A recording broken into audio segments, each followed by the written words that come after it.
another episode of Website Success.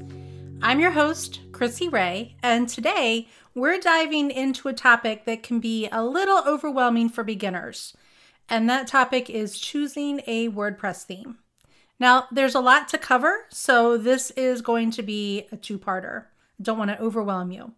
And I do also want to mention that I'm creating a series of videos for my YouTube channel that cover WordPress themes. So make sure you go to YouTube, check out Chrissy Rey, just search for Chrissy Rey, ChrissysYrey, and check those videos out so you can see what I'm doing. It's impossible for me to demonstrate some of the things that I'm going to talk about in this episode.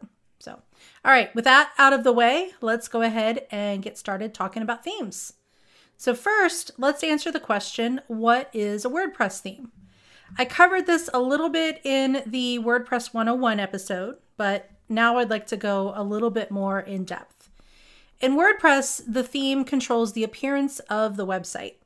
It specifies things like the layout, the typography or the fonts that you're using, the colors, and the overall aesthetic of the website.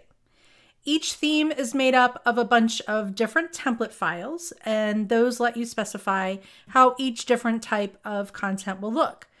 And those template files are, depending on the type of theme you're working in, they're created either with, well, they all have some HTML in them, but they're either HTML files or PHP files. And you don't need to know too much about that, but that's the language that they're using in. And those templates, they do have a hierarchy. So if you have a single template, it'll apply to every type of content on the site. So if you just have the one template, which is index.php or index.html, every page, every post, every custom post type on the site is going to use that same template. But you could have a more specific template. So for example, you could have an archive template or a single post template or a single page template or whatever other template you want. And those will override specific template.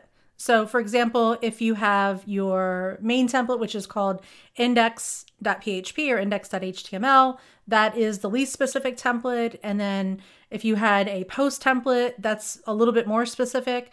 But then if you had a post template specifically for a particular category, that would be more specific than the post template and so on. So you can use that hierarchy to really customize your website.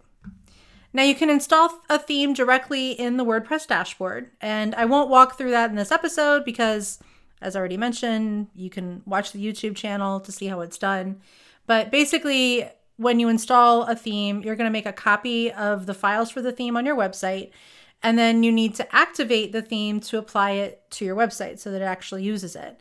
And you can install several themes on your website, but only one of them can be active at a time. And that's the one that's going to control the appearance of your website. So again, you can install multiple themes, but you can only activate one of them. Now, here's the first place of a few places that things get a little bit tricky.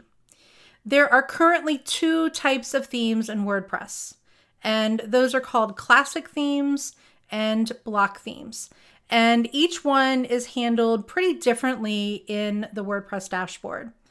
Block themes are the newest type of theme, and honestly, if the core web developers have their way, then all of the themes will probably eventually be block themes. But as of the recording of this episode, they make up only 452 of the more than 11,000 themes in the WordPress theme repository. So got some time to make things up. You got to get a few more themes in there for people to start using them a little bit more widespread.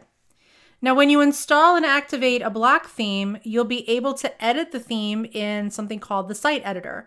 And this is why block themes are usually going to have a feature which is referred to as full site editing. You can edit pretty much everything in the WordPress site from within the WordPress dashboard.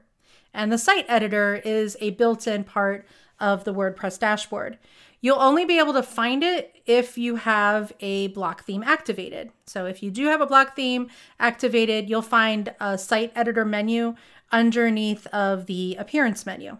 It won't be there if you have a classic theme activated. So if you install a theme, site editor shows up under appearance, then you know you have a block theme installed. If it doesn't show up, then you have a classic theme installed and activated.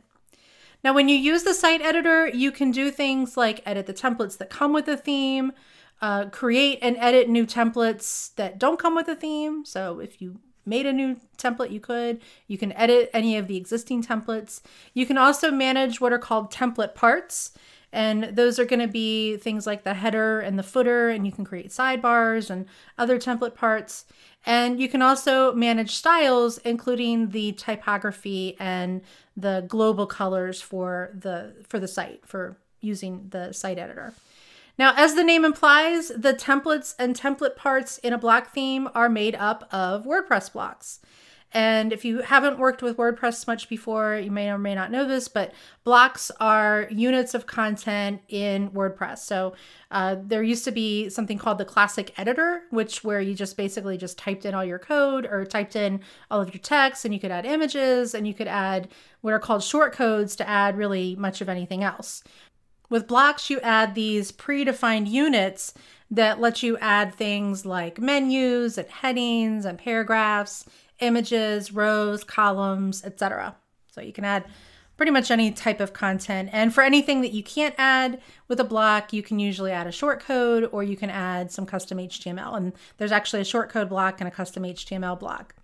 Now, some of the blocks that you can use are predefined in WordPress. Some of them are defined in particular themes, and some of them can be installed with plugins. If you go to the free WordPress plugin repository, you'll see lots of block plugins in there.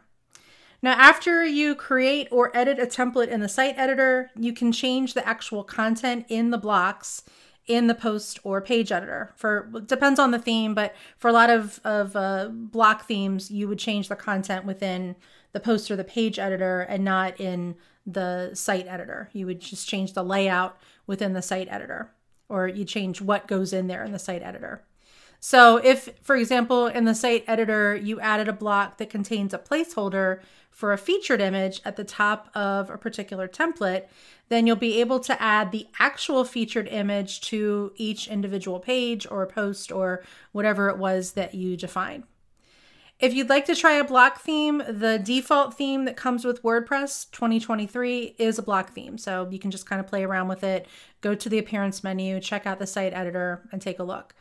Another theme that you might want to try is called Brixie. It's free. It's available in the WordPress theme repository. There are other ones, but like I said, there's not a lot of them. So you kind of need to play around with them a little bit. And a lot of the ones that are currently in the WordPress, the free WordPress theme repository, are very specific. So they're specifically for social or blogging, or I saw one that looked like it was specifically for education. So you'll need to kind of take a look at the WordPress themes that are available. Now, just to make things a little more confusing, so I said that was the first thing that was a little confusing, classic themes can also use blocks. So there you go. Classic themes and block themes, both of them can use blocks. However, you don't have the site editor available to manage the templates for a classic theme. So for some classic themes, you might need to actually go into the theme's code to make any layout changes, which is a pain. It requires you to be a programmer. So unless you're a programmer, you probably want to steer clear of those types of themes. But unfortunately, there isn't currently a way to filter those themes out when you search through the theme repository.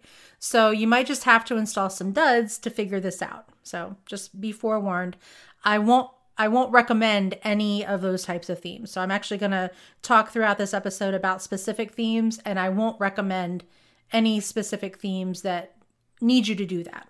So you can just stick with my recommendations throughout the episode because I've got your back. All right, so back to those classic themes. Some classic themes use visual page builders to handle the page layouts. So it's kind of like a site editor, but it's done within a classic theme. And visual page builders do pretty much what they sound like. They let you edit all of your content visually. So it's all drag and drop and pretty easy to add your content, edit your content. And a lot of visual page builders are plugins. Some of them are themes, but They usually, either way, they let you set things like global styles for colors and typography and put those across the entire site. And most of them will let you edit the individual content. So each of the individual pages or posts, or if you have custom post types, each of the individual ones of those. Some let you create parts of pages like the header and the footer. So kind of like template parts that we had in the block themes. And some of them also let you create new templates for use with specific types of content. So you could, for example, create a new template that works specifically with posts or category archives or whatever other type of content you want. I will mention that that functionality is usually going to be a premium feature in these visual page builders. So again, they can act kind of like the site editor. And in fact, I know of one page builder that calls itself a full site editing experience. And it's technically a classic theme and not a block theme. So it's a little bit confusing, but I think they have a block theme version. So it's a little confusing. So anyway, there are a lot of visual page builders that have a free version. So you can use something like Elementor or Beaver Builder. And those particular page builders have premium upgrades. So when I mentioned earlier that you could create templates for specific types of content, those are usually going to be in the premium upgrades. And you'll get additional features, more types of blocks that you can use and things like that.